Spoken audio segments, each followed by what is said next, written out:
you know? It's not the fucking most popular thing to be anymore. You know, so I was always ashamed of my Catholicism and shit. And then, I'm Cuban. When you're Cuban, you have a little Santeria in you and shit. You have like an aunt that cuts chickens and shit on the weekends and puts spells on them. You don't tell nobody about it, so I never told nobody about it. Then I watched that fucking documentary on Scientology, right? And I'm like, here's a bunch of rich, white, intelligent people waiting for a fucking Martian, you know? At least Santeria is from Africa. I mean, seriously, when I saw the fucking Scientology thing, I'm like, what the fuck? They're nice, intelligent white people waiting for a fucking Martian wearing a Navy suit saluting each other and shit. What the fuck is wrong with you? You got everything going for you, dumb motherfuckers. And these people are around us. They're all around us. I am a Scientologist. Get the fuck away from me. Waiting for a fucking Martian. And that's right, I fucking said, I don't give a fuck. I got one foot in the grave, one in a banana peel. What are they gonna do? What are they gonna do? I'm not gonna be in a Travolta movie? Fuck him. I don't give a fuck. Fuck them Scientology. There's like 3 of yous here. Suck my dick, too. I don't give a fuck about you dumb motherfuckers. Living in a fucking rocket ship. Rich white people. They got one black guy in the fucking thing. And if you're Jewish and you converted to fucking Scientology, I hope Moses fucks you in hell. You dumb motherfuckers. You're the strongest race. Fucking killed Jesus, and now they're hanging out up there. Fucking, you know, with these idiots up there. You fucking momos, have some soul. Fucking jerk-offs. I get emotional about Scientologists, I'm sorry. Now, if you're a Scientologist, I got a story for you that'll make you fucking convert to Santeria by the end of the fucking night, all right? When I was a kid, my mother had a bar in Union City. I was a little kid, and I'd see cops come in to take their weekly bribes. There was a patrol guy, a beat guy, that in a suit that would always come in, Chino, nice guy, would always talk to him, always get a drink and be very polite. My mother would just slip him an envelope on the bar. And then there was a detective that would come in once a week. He'd have a drink, bust my mother's balls about Cuban food, you know, but they were nice guys, you know. And I asked my mom one day, what do you pay these fucking humps for? And she said, because when they break my window, we have a stab in here, they come here first and they cover it up. That's how it's a cost of doing business. So I didn't know. They weren't dirty cops. These guys were family guys. They were great guys. This went on when I was about 12. I went into the bar one afternoon after school, and there was this fucking long-haired, dirty-looking motherfucker, you know, yelling at my mother, and he was an undercover cop, and he was a Cuban guy. And I could hear him talking to my mom in Spanish with another Cuban guy, like, we want fucking money every week. You know, we'll come back in a week, we better get our fucking money. We're gonna put all you fucking Cubans in jail. And about a week later, I was there again, and this douchebag comes in again, and he's talking to my mom. But my mom the whole time is smiling. Let me tell you motherfuckers something.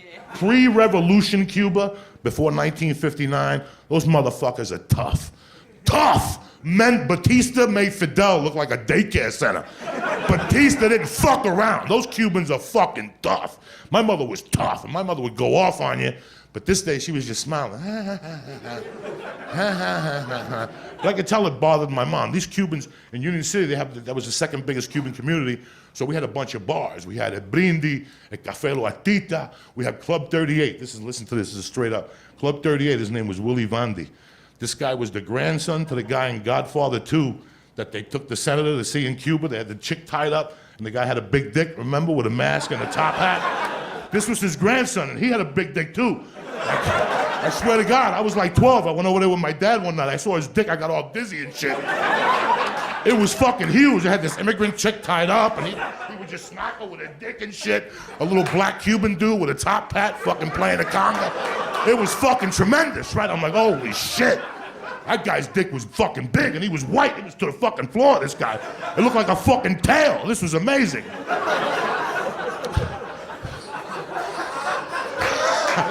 So, these fucking Cubans, one day I get to my mother's bar and all these Cubans in there talking like, this fucking Cuban guy gotta go. This guy's gotta go, right? And I'm making believe like I don't hear shit. You know, these Cubans were selling a little bit of drugs, they were booking. So this guy wanted their action. You know, they already paid a vig and these guys wanted their action. So one night my mom, there was this Puerto Rican family on 26th Street that I used to shoot hoops with. Their mom was a little straight-laced Puerto Rican chick, didn't drink, didn't curse. But once a month, she'd pass this fucking spirit, like a dead African fucking maid or something, right? Oh, it was tremendous. It was like The Walking Dead, and she'd fucking drink a bottle of 151 and spit it out and blow it on candles and shit and fires and shit. When you're a kid, that shit's tremendous. You're giggling and shit. This bitch ain't dead, right? So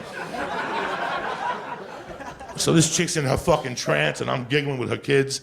And she looks at my mom, she comes over to my mom and she goes, what's going on with you? Somebody's giving you a hard time. She turns around, she gets a white dish and she gets a fucking candle and she goes like this under the fucking dish. Then she throws the candle, that blows up like a fucking magic trick and shit. She turns the dish around. It was like an image, like the ones that on tortilla, you know, when fucking Jesus shows up in Mexico. But it was on a plate and it was like an image and she goes, is this the guy that's bothering you? Out of nowhere. I shit my fucking pants. I'm like, she takes the fucking dish and breaks it and says 7 days, guiso. On the way home, I'm like, that bitch got a big spread to cover.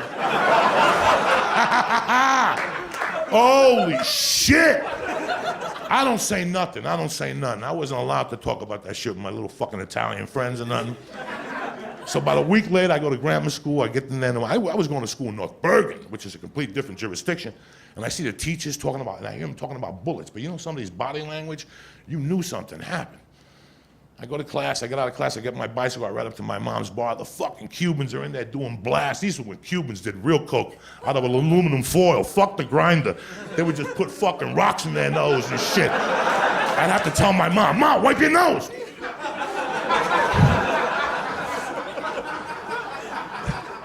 They're all up there fucking celebrating, clinking glass. I go, what happened? They go, that fucking cop got killed last night.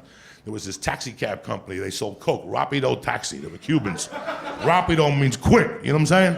And they never had no customers. They just flew around the fucking town. So he went down there to make a collection like midnight, and they got him and his partner. They shot the fuck out of that motherfucker. Shot him. And the partner's still alive. He got stuck in the car. He says he couldn't get out, but they got him with buckshot. So the fucking guy, they chopped him in half with the bullets. I fucking got on my bicycle. I went up there. This was before CSI. There was a brick wall just fucking blown apart with bullets. The shell casings were everywhere. They fucked this motherfucker up. And I was like, I gotta pay attention to that motherfucking lady more often. Because that bitch got magic powers, Jack. And I forget about this story. I move on with my life. 1,000 things happen.